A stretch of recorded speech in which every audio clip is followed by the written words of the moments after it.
Good morning बच्चों। देखिए बच्चा, एनसीईआरटी एग्जाम्पलर की सीरीज में ऑब्जेक्टिव सॉल्व कर रहा हूँ और उससे रिलेटेड बेटा प्रॉब्लम भी आ रहा है बहुत। ठीक है, तो आज का जो टॉपिक है वह अल्टरनेटिंग करंट का है। अल्टरनेटिंग करंट के एनसीईआरटी के एग्जाम्पलर के ऑब्जेक्टिव क्वेश्चन में 13 प्रश्न दिए गए हैं और बड़े अच्छे प्रश्न हैं। उनसे रिलेटेड कई बार आपका नीट में जेई में क्वेश्चन भी आया हुआ है। कई बार तो हूबहू क्वेश्चन आया, कई बार वही क्वेश्चन क्या है थोड़ा सा चेंज करके दे दिया है। तो चलिए वो 13 क्वेश्चनों की प्रॉपर्टी क्या क्या है, कैसे कैसे सॉल्व करते हैं। स्क्रीन पे क्वेश्चन चल रहा है, मैं पढ़ रहा हूँ और सॉल्व करते चल रहा हूँ। तो चलिए पहला क्वेश्चन है, करा कि if the RMS current in 7.1 question, if the RMS current in the 50 hertz AC circuit is 5 ampere. जो चीज़ें दी गई हैं उसको लिख लीजिए। कितना फ्रीक्वेंसी कितना दिया गया है, 5 हर्ट्ज दिया गया है। ठीक है, करंट इज सर्किट 5 एम्पियर। याद रखिएगा ये आरएमएस करंट होता है। कौन सा करंट होता है? RMS current. जो इस तरह से करंट देता है वह आरएमएस करंट होता है, और जो इक्वेशन में करंट देता है I not sine omega T वो पीक वैल्यू ऑफ करंट होता है। तो ये आरएमएस करंट है। और वैल्यू ऑफ करंट टी भी दिया है, टी इक्वल टू 1/300 सेकेंड आपको देना है। ये देखिए इतनी चीज़ें दे दी गई हैं। तो जो चीज़ें दे दी गई हैं पहले उनको नोट कर लिया जाता है बेटा। अब देखिए इसमें आपसे कहा गया है कि ठीक है, second after it's value become zero is the RMS current in the 50 hertz AC circuit is 5 ampere. The value of current 1/300 second after it's value become zero is. मतलब क्या है? ठीक है, it's value become zero is. ठीक, तो चलिए इसका मतलब यहाँ पे आपसे इंस्टेंटेनियस करंट पूछ रहा है, मतलब वो करंट की वैल्यू पूछ रहा है कि क्या होगा। भाई ये तो पूछ रहा है, यहाँ पे पूछने का मतलब यही है, इस क्वेश्चन में करंट पूछ रहा है। तो अब ये बताइए टाइम के अकॉर्डिंग करंट का जो यहाँ इक्वेशन होता है, आप जानते हैं कि I इक्वल टू क्या, instantaneous current I not sine omega T होता है। बोलो भाई होता है कि नहीं? या I equal to I not sine 2 pi f t हो गया। देखिए 2ft हो गया। आई नॉट पीक वैल्यू बनाने के लिए देखिए क्या करते हैं, I naught equal to I RMS root 2 करते हैं। ध्यान दीजिएगा। ठीक है, जब भी इस तरह से करंट दिया हो तो आरएमएस करंट होगा। तो आई आरएमएस कितना हो जाएगा, 5√2 हो जाएगा। ये देखिए 5√2 हो गया। अब देखिए क्या हो गया, I equal to 5√2 sine 2 pi F जो दिया है वो 50 दिया है, टी 1/300 दिया है। ठीक है, तो इसका मतलब क्या हो जाएगा, आई इक्वल टू 5√2 साइन कितना हो जाएगा, पाई बाई थ्री का मतलब साइन 60 पाई/3 का मतलब साइन 60। तो 5√2 साइन 60 कितना होता है, √3/2 होता है। √3/2 होता है, या इसको अगर ये करेंगे तो 5√3 क्या आएगा 2। अब बताइए 5√3/2 ऑप्शन में स्क्रीन पे कौन सा ऑप्शन लग रहा है? दूसरा वाला लग रहा है। क्या लग रहा है? सेकंड वाला लग रहा है ना। तो कौन सा इसमें सही होगा? सेकंड वाला ऑप्शन सही होगा। ये हो गया आपका 7.1 क्वेश्चन। बहुत ही सिंपल क्वेश्चन, और इनसे रिलेटेड देखिएगा चीजें आएंगी, पूछी जाएंगी, ये ध्यान रखिएगा। 7.1 क्वेश्चन हो गया। अब चलते हैं 7.2 क्वेश्चन की ओर चलते हैं। चलो भाई 7.2 क्वेश्चन क्या होता है, कैसे क्या चीजें हैं। 7.2 क्वेश्चन एनसीईआरटी का क्या दिया गया है। 7.2 क्वेश्चन स्क्रीन पे चल रहा है, मैं पढ़ रहा हूं और आपको बता रहा हूं। करा कि N alternating current generate has an external resistance RG and internal reactance XG. It is used to supply power to a passive load consisting of a resistance RG and reactance XL. Reactance कितना दिया गया है? XL दिया गया है भाई, reactance इसका XL दिया गया है। The maximum power to be delivered from the generator to the load, the value of XL is equal to, मतलब XL की वैल्यू क्या होगी।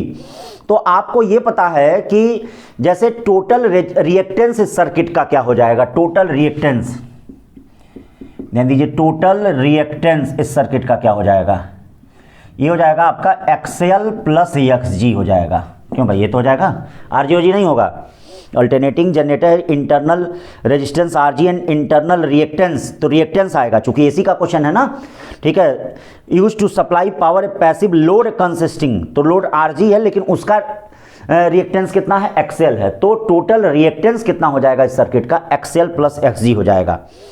तो तो आप जानते हैं कि मैक्सिमम पावर होने के लिए क्या होना चाहिए, मैक्सिमम पावर तभी हो सकता है कि जब सर्किट का टोटल रिएक्टेंस क्या हो जाए, 0 हो जाए, तभी तो मैक्सिमम पावर हो सकता है। तो फॉर मैक्सिमम पावर क्या होगा, यहां पे मैक्सिमम पावर होने के लिए, ठीक है, मैक्सिमम पावर होने के लिए एक्सएल प्लस एक्सजी क्या होना चाहिए, ये 0 होना चाहिए। ठीक है, इसको आप एलिमेंट्री सर्किट में भी जो सेलो का सिद्धांत होता है वहां भी आप पढ़े हैं, यहां भी जानते हैं। अरे भाई, जब सर्किट का रेजिस्टेंस ही नहीं रहेगा तो उसमें मैक्सिमम पावर देगा कि नहीं, तो यहां maximum power XL plus XG equal to क्या हो जाएगा, 0 हो जाएगा। अब आपसे क्या पूछा है, एक्सएल की वैल्यू पूछा है, तो ये बताइए एक्सएल इक्वल टू कितना हो जाएगा, माइनस एक्सजी हो जाएगा। यानी एक्सएल जो हो गया वो किसके बराबर हो जाएगा, माइनस एक्सजी के बराबर हो जाएगा। तो इसमें कौन सा ऑप्शन सही हो गया, इसमें तीसरा वाला ऑप्शन सही हो गया, XL equal to minus XG. ठीक है, अब चलते हैं 7.3 की तरफ, क्या कह रहा है। चलिए भाई 7.3 क्या कह रहा है, 7.3, चलिए भाई 7.3 एनसीईआरटी एग्जाम्पलर का क्वेश्चन है। 7.3 करा कि when a voltage measuring device is connected to the mains, screen पे चल रहा है, when the voltage measuring device is connected to AC mains the meter show the steady input voltage of 220 volt. ठीक है, this means input voltage cannot be AC voltage but a DC voltage, maximum input voltage 220 volt, the meter reads not V, ठीक है, average V square and calibrated to, ठीक है, root mean square V square read. तो देखिए होता क्या है बेटा, थोड़ा ध्यान दीजिए, जैसे AC और DC मीटर, ठीक है, जब मैं नोट्स लिखवाता हूं तो उसमें बताता हूं बच्चों को AC और DC मीटर में अंतर क्या होता है। जो एसी मीटर होता है बेटा, उसका सिद्धांत आरएमएस वोल्टेज का सिद्धांत होता है, वह आरएमएस वोल्टेज या आरएमएस करंट को नापता है। ठीक है, जो एसी मीटर होता है, और एसी मीटर का सिद्धांत हीटिंग इफेक्ट ऑफ करंट होता है, और डीसी मीटर जो होता है वह एवरेज करंट को नापता है, और उसका सिद्धांत जो होता है, ठीक है, क्या, torque acting on current loop in uniform magnetic field होता है। एसी मीटर की जो स्केल होती है लीनियर होती है, उसमें current I directly proportional to theta होता है। लेकिन जो डीसी मीटर होता है, डीसी मीटर में current I directly proportional to theta होता है, इसकी स्केल लीनियर होती है। लेकिन एसी मीटर में I directly proportional to root theta होता है, इसकी करंट एंगुलर होती है, नॉन लीनियर होती है। देखिए I directly proportional to root theta है ना। ठीक है, तो अब है क्या, मतलब दिमाग में बैठाए रहिएगा कि एसी मीटर आरएमएस वोल्टेज और आरएमएस करंट को मेजर करता है, और डीसी मीटर एवरेज वैल्यू को मेजर करता है, एवरेज करंट और एवरेज क्या है, पावर को मेजर करता है। तो अब खुद अब बात बता सकते हैं कि इसमें कौन सा ऑप्शन सही होगा, इसमें तीसरा ऑप्शन सही होगा, क्योंकि एसी मीटर क्या है, एसी मीटर मेजर क्या, आरएमएस, ठीक है, RMS voltage and current, RMS voltage and current, RMS voltage और करंट को मेजर करता है एसी मीटर। तो इसमें कौन सा तीसरा ऑप्शन सही होगा, the meter reads not V, ये वी को नहीं मेजर करेगा, but average V square and it's calibrated to, मतलब एवरेज वी स्क्वायर भी कैसे होना चाहिए। ठीक है, मतलब आरएमएस वैल्यू क्या होती है, ये देखिए आरएमएस वैल्यू आपने निकाला होगा, अगर याद होगा आपको, तो रूट में क्या ऐसे निकालते हैं, ये आई स्क्वायर डी टी और इंटीग्रेशन ऑफ क्या, डी टी, तो इसी को ऐसे भी लिखा जाता है। ठीक है, रूट में एवरेज वी स्क्वायर, ये हो गया। तो ये एवरेज वैल्यू को रूट मीन स्क्वायर वैल्यू को मेजर करता है, इसलिए इसका कौन सा ऑप्शन सही होगा, तीसरा ऑप्शन सही होगा। तो 7.3 का कौन सा सही होगा, थर्ड ऑप्शन इसमें सही होगा। बाकी 1, 2 और 4 जो हैं वो फर्जी हैं, वो कुछ नहीं बता रहे हैं। ठीक है, 7.4 देखते हैं।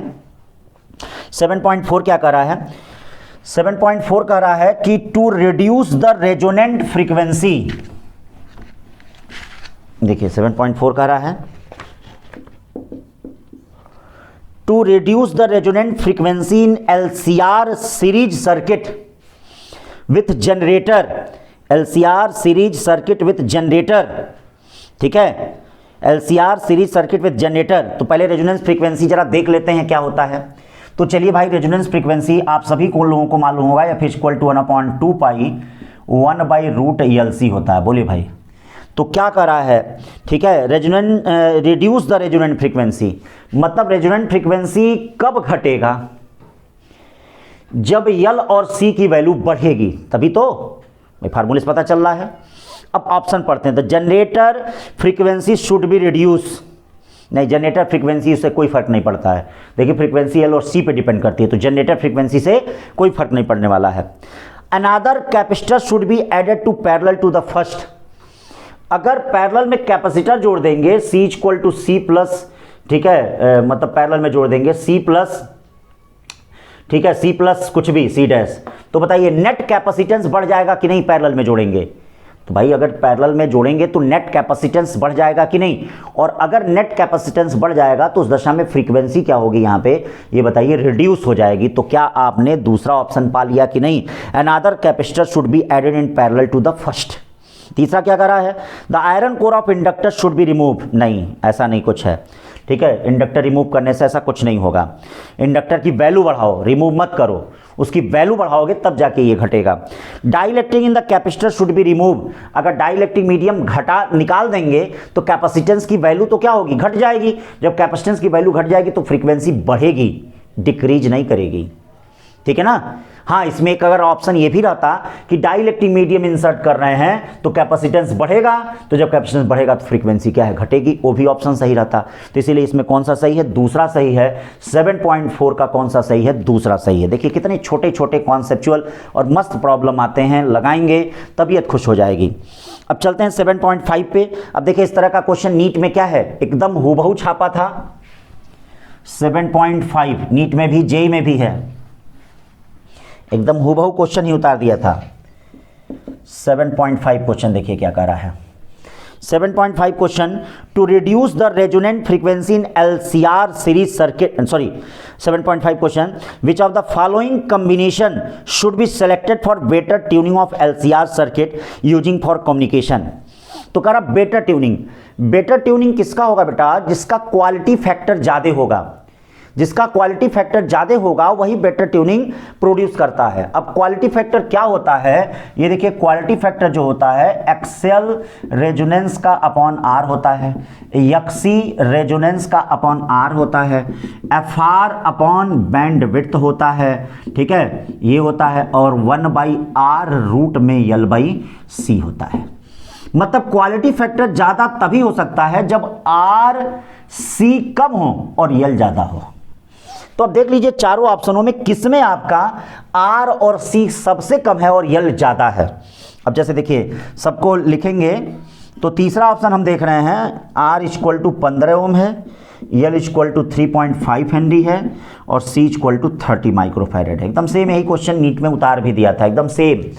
तो अब देखिए ये जो तीसरा ऑप्शन है इसमें रेजिस्टेंस की वैल्यू बाकी सारे ऑप्शन से सबसे कम है।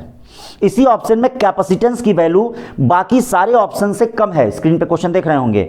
और जो यल की वैल्यू है इसमें वह ज्यादा है, यल की वैल्यू देखिए सबसे ज्यादा है। तो इसीलिए यह जो है वो बेटर ट्यूनिंग के लिए सबसे अच्छा होगा, क्योंकि इसमें R और C कम है और यल क्या है, सबसे ज्यादा है। तो तीसरा ऑप्शन जो है वह बेटर ट्यूनिंग के लिए सबसे अच्छा होगा, ठीक है।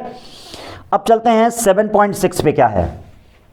7.6 में देखिए थोड़ा सा एक मिसप्रिंटिंग रहती है कई किताबों में, जैसे कई किताबों में हमने देखा है, ठीक है, एन इंडक्टर ऑफ रिएक्टेंस 1.5 ओम कई जगह लिखा है, लेकिन उससे आंसर नहीं आएगा, ठीक है, जो है सही है एनसीईआरटी में भी है। तो एन इंडक्टर रिएक्टेंस 1 ओम है यहाँ सही, 1 ओम, ठीक है। मतलब इसमें क्या कर रहा है 7.6 में, चलिए भाई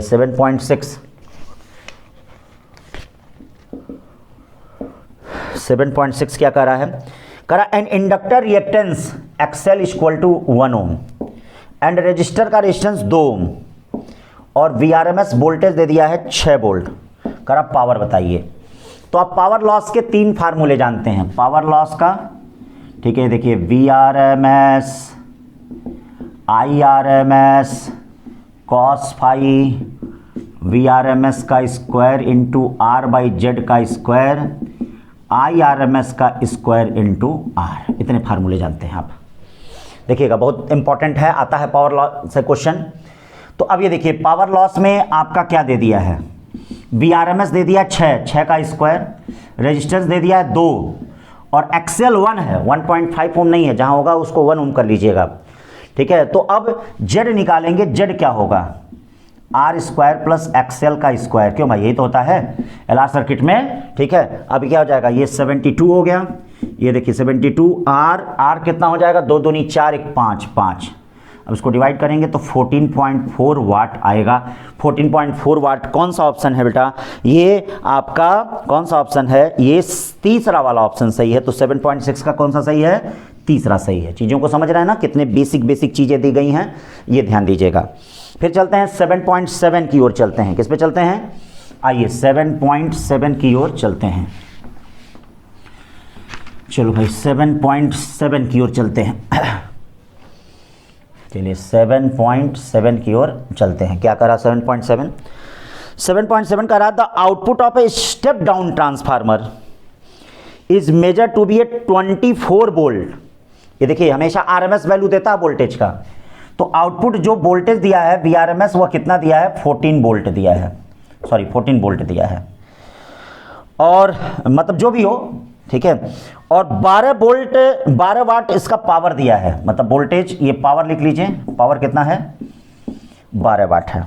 करा था पीक वैल्यू ऑफ करंट, तो याद रखिएगा ये जो गिवन वैल्यू है पावर और इससे, तो आप जानते हैं कि पावर पी इक्वल टू, ठीक है, मतलब ये क्या स्टेप डाउन, मतलब ये प्योर रेजिस्टिव सर्किट है और इसका कॉस फाई 1 होगा, तो कॉस फाई 1 होगा, तो आप जानते हैं power P equal to V R M S into I R M S होता है। मैंने आपसे हमेशा कहा था कि ये जो वैल्यू होती है वह आर एम एस वोल्टेज होता है। तो ये बताइए आई आर एम एस क्या हो जाएगा, I R M S equal to P upon V R M S हो जाएगा। ये बताइए पी कितना है 12, ये कितना है 14।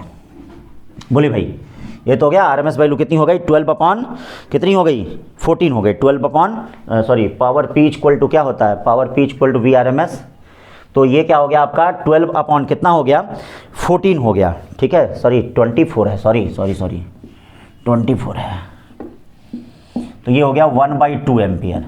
और आप जानते हैं कि पीक वैल्यू क्या होता है, I naught equal to I R M S √2 होता है। आई आर एम एस कितना हो जाएगा 1/2, ये 1/√2। अब बताइए 1/√2 के अनुसार कौन सा ऑप्शन सही होगा, पहला वाला ऑप्शन सही होगा। कौन सा ऑप्शन सही है भैया, पहला वाला। 7.7 का 1 है, ठीक है, 7.7 का क्या हो गया 1 हो गया। यहां तक 1 ऑप्शन सही था, अब यहां से मोर देन 1 ऑप्शन चलेगा, ठीक है, मोर देन मतलब एक से ज़्यादा ऑप्शन सही होंगे, मतलब 7.8 से लेके 7.13 तक मोर देन 1 ऑप्शन है, एक से ज़्यादा ऑप्शन सही है। चलिए ठीक है, अपने दिमाग की बत्ती को क्या है, किस तरह से जलाएंगे उसको देखिए, और हमेशा ध्यान रखिए जो क्वेश्चन है स्क्रीन पे आ रहा है उसको पॉज कर लीजिए, उसके बाद अपने से सॉल्व करिए, तब मेरा सोल्यूशन देखिए।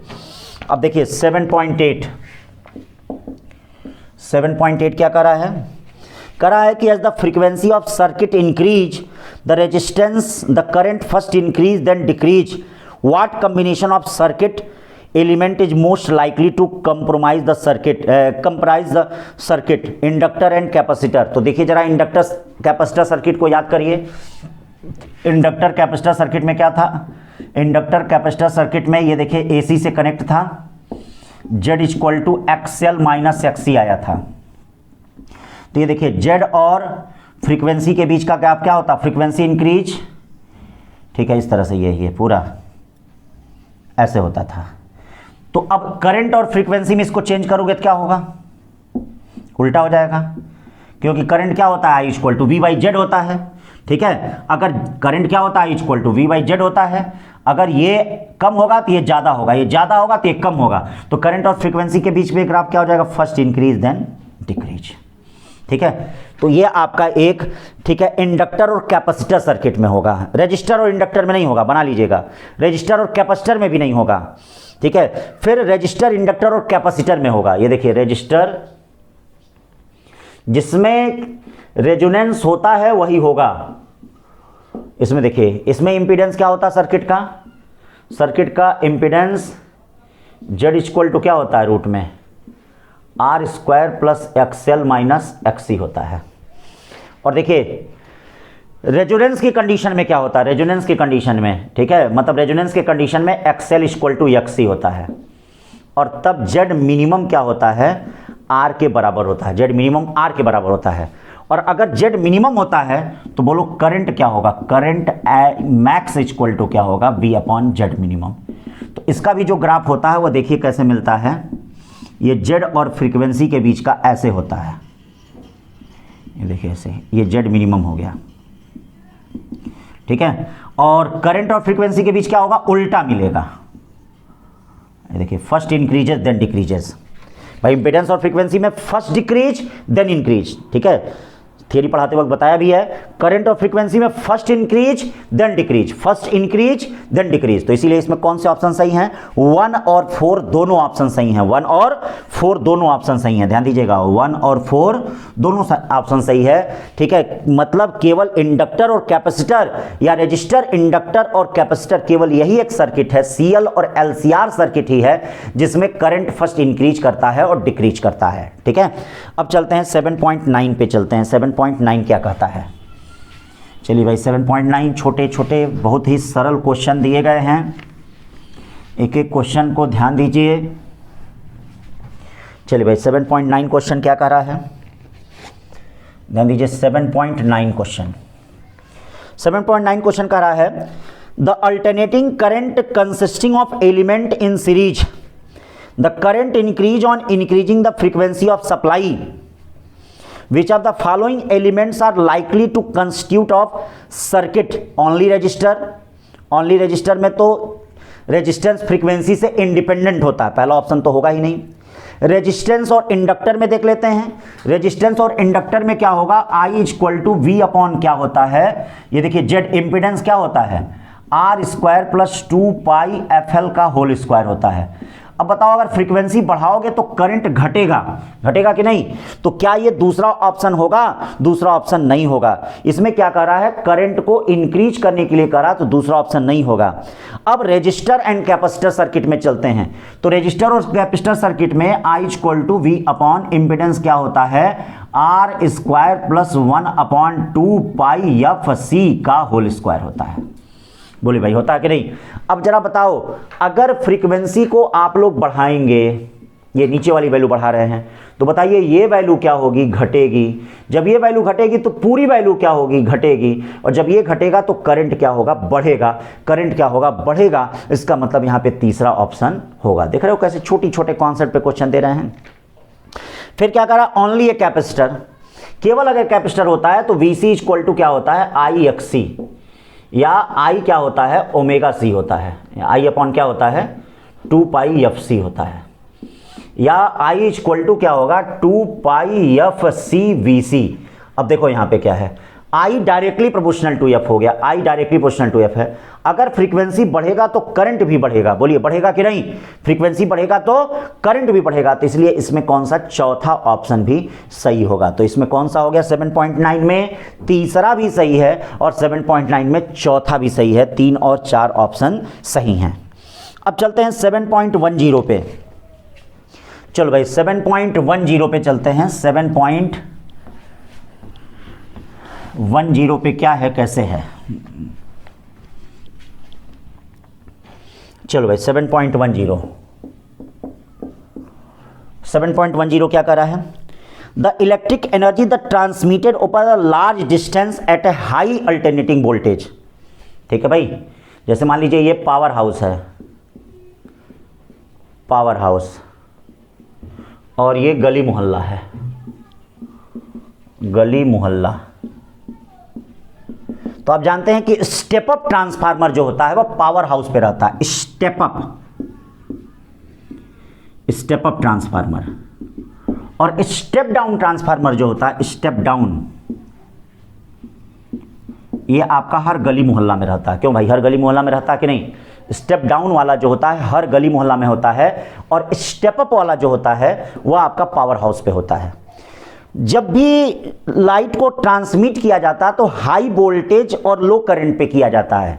लो करंट पे इसलिए करते हैं क्योंकि पावर P इक्वल टू क्या होता है, I स्क्वायर R। अगर करंट ज़्यादा हो जाएगा तो पावर लॉस ज़्यादा होने लगेगा कि नहीं, इसीलिए हाई वोल्टेज पे हम करते हैं इसको। ठीक है, हाई वोल्टेज पे करते हैं। ठीक है, ये ध्यान रखिएगा, ये ट्रांसमिशन लाइन है। तो क्या क्या इसमें कहा जा रहा है, for a given power level there is a lower current. सही बात है, करंट लोअर रहेगी तभी तो पावर लॉस कम होगा। ठीक है, ये सही बोल रहा है, यानी 1 क्या है, सही है, पहला ऑप्शन सही है। फिर कह रहा है कि lower current implies less power loss, सही बात है, बात वही तो है, लोअर करंट क्या करेगा, लेस पावर लॉस को इंप्लाई करेगा, इसका मतलब ये दूसरा भी सही है। Transmission line can be made thinner, ऐसा कोई मतलब नहीं होता है थिनर, थिनर का मतलब ठीक है, थिनर नहीं थिकर होता है भाई, मोटा होता है ट्रांसमिशन लाइन, पतला होगा जल नहीं जाएगा, ठीक है, थिकर होता है, थिनर नहीं होता है। तो ये तीसरा क्या है, ये रॉन्ग ऑप्शन है। चौथा कह रहा है कि it is easy to reduce the voltage at the receiving end using step down transformer. देखिए घरों में जो वोल्टेज आता है वो लो वोल्टेज पे आता है और ट्रांसमिशन हाई वोल्टेज पे होता है। तो हर गली मोहल्ले में, आप लोग भी जिस मोहल्ले में रहते होंगे, जहां मुड़ते होंगे वहां एक ट्रांसफार्मर जरूर होगा। तो यह स्टेप डाउन ट्रांसफार्मर होता है, ये हाई वोल्टेज को लो वोल्टेज में कन्वर्ट कर देता है, हाई वोल्टेज को क्या कर देता है, लो वोल्टेज में ये कन्वर्ट कर देता है। तो इसका मतलब इसमें कौन सा ऑप्शन सही है, इसमें आपका ये सही है, ठीक है, कौन सा, 4 भी सही है आपका, कौन सही है, 4 भी। तो 1, 2 और 4 सही है, तीसरा इसमें क्या है, गलत है। अब चलते हैं 7.11 पे चलते हैं। 7.11 क्या कह रहा है, चलिए भाई, छोटे छोटे क्वेश्चन हैं, इनको ध्यान दीजिए क्या चीजें कही जा रही हैं। 7.11 क्या कहा जा रहा है, आइए भाई 7.11 पे चलते हैं। 7.11 कह रहा है for LCR circuit power transferred from the driving source is to be oscillator P equal to power transfer I² Z cos phi बोल रहा है, ठीक है।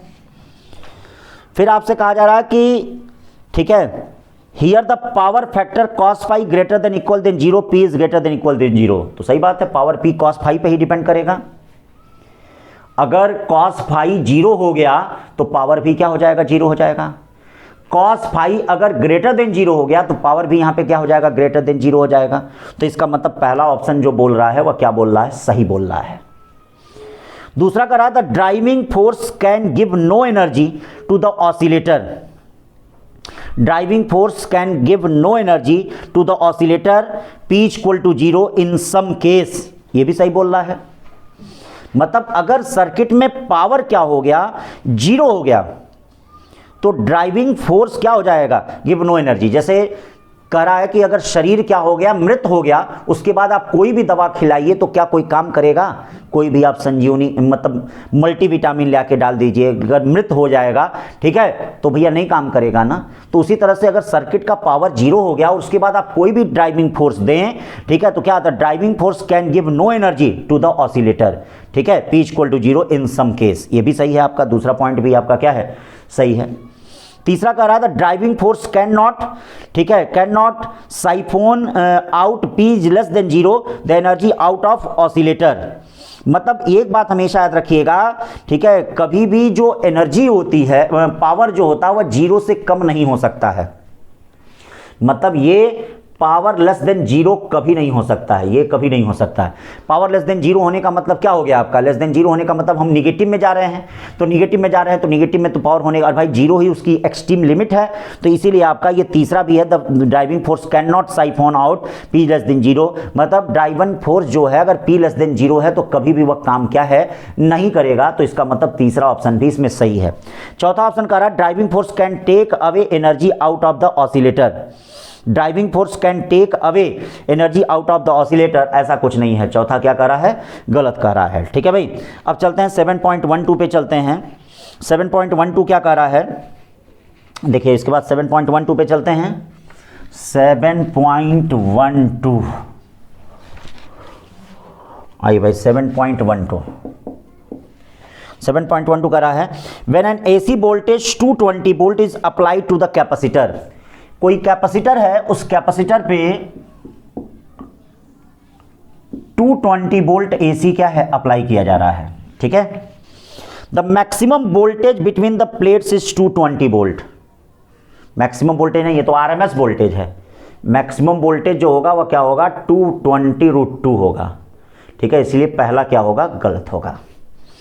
दूसरा कह रहा the current in the phase with the applied voltage. अच्छा, current phase में होता है अप्लाइड वोल्टेज के, यहां करंट क्या होता है, आगे होता है अप्लाइड वोल्टेज से, इसीलिए दूसरा भी क्या होगा, रॉन्ग होगा। तीसरा charge on the plate is in phase with the applied voltage. हाँ, चार्ज फेज में होगा, क्योंकि आप जानते हैं चार्ज Q इक्वल टू क्या होता है, CV होता है। तो अगर V इक्वल टू आप V not sine omega T लेते हैं तो ये देखिए चार्ज Q इक्वल टू भी क्या होगा, CV not sine omega T. देखिए दोनों, देखिए करंट और वोल्टेज नहीं सेम में होंगे, लेकिन ये देखिए वोल्टेज और चार्ज, ये देखिए दोनों ट्रिग्नोमेट्री का इक्वेशन सेम है कि नहीं, तो ये दोनों सेम फेज में होंगे। इसका मतलब तीसरा इसमें क्या है, एकदम सही है, एकदम सही है। चौथा क्या कर रहा है, power deliver to the capacitor is zero. ठीक है, पावर, तो आप जानते हैं कि करंट और वोल्टेज के बीच का जो फेज डिफरेंस होता है वह कितना होता है, phi equal to pi by 2 होता है।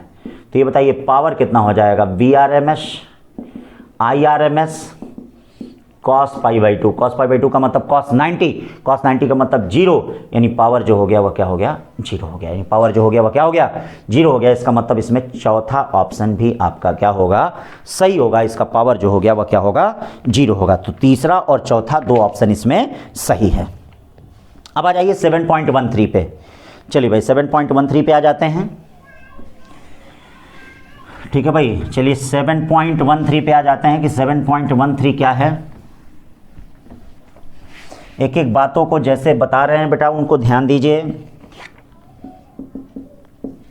7.13 क्या कर रहा है, the line that drop power supply to your house from street has zero average current. तो आप जानते हैं भैया कि एवरेज करंट क्या होती है, जो पावर सप्लाई होती है हाफ साइकिल में 0 से T/2 तक जो होता है वह +2I0 अपॉन पाई होता है, और अगले हाफ साइकिल तक क्या होता है, T/2 से लेके T तक -2I0 पाई होता है। ऐसे वोल्टेज भी होता है। तो पूरे फुल साइकिल के लिए एवरेज करंट कितनी होती है, जीरो होती है। तो क्या पहला ऑप्शन एकदम सही है, जीरो एवरेज करंट। याद रखिएगा एवरेज करंट होती है, अभी मत कहना कि अरे तो जीरो करंट हमारे घर में सप्लाई होती है। ठीक है, एवरेज करंट क्या होती है, जीरो होती है। औसत करंट जो होती है वह क्या होती है, जीरो होती है। तो फर्स्ट वाला क्या सही है। फिर बोला 220 वोल्ट एवरेज वोल्टेज, नहीं, एवरेज वोल्टेज भी जीरो होता है, एवरेज वोल्टेज भी जीरो होता है। तो इसका मतलब दूसरा यहां पे क्या है, गलत है। तीसरा करा voltage and current out of phase by 90 degree. ठीक है, और चौथा बोल रहा है voltage and current possibly differing in the phase phi such that phi less than pi by 2। अब देख लेते हैं क्या है। तो सबसे पहली चीज, जो घरों में सप्लाई होती है वह तीनों प्रकार की सर्किट होती है, आर भी होता है, यल भी होता है, सी भी होता है। तो जब तीनों प्रकार की सर्किट होती है तो कॉस फाई क्या होगा, ये देखिए cos phi equal to R upon Z क्या होगा, रूट में R square plus XL minus XC का होल स्क्वायर होगा। क्यों, ये तो पावर फैक्टर होता है। अब ये देखिए कॉस फाई जीरो तभी आए, फाई पाई बाई 2 तभी आएगा जब आर जीरो हो। क्यों, अरे आपको पता होगा कॉस पाई बाई 2 की वैल्यू आप लोग क्या लेते हैं, जीरो लेते हैं। तो ये तभी हो सकता है जब आर जीरो हो। देखिए देखिए क्वेश्चन को देखिए भाई, मैथ्स लगाइए। तो अगर आर जीरो हो जाएगा तो कॉस फाई जीरो हो जाएगा। अब आप थोड़ा दिमाग लगाइए, क्या ऐसी पॉसिबिलिटी है जो ट्रांसमिशन लाइन घरों में इलेक्ट्रिसिटी को लेके आती है, क्या उसका रेजिस्टेंस जीरो हो सकता है? जरा बताइए, दिमाग लगाइए आप लोग, क्या उसका रेजिस्टेंस जीरो नहीं हो सकता है? तो अगर रेजिस्टेंस जीरो होता तब जाके यहां पे क्या होता, वोल्टेज और current out of phase by क्या होते हैं, 90 डिग्री होते हैं। क्या होते हैं, 90 डिग्री होते हैं। ठीक है, तो ये होता है। तो इसीलिए तीसरा ऑप्शन जो है वह रॉन्ग है। अब क्या है इसमें, ठीक है, जब भी बनेगा वोल्टेज और करंट के बीच का ग्राफ तो ये phi less than pi by 2 ही बनेगा। फाई लेस देन क्या बनेगा, ठीक है, यानी phi less than pi by 2 ही बनेगा।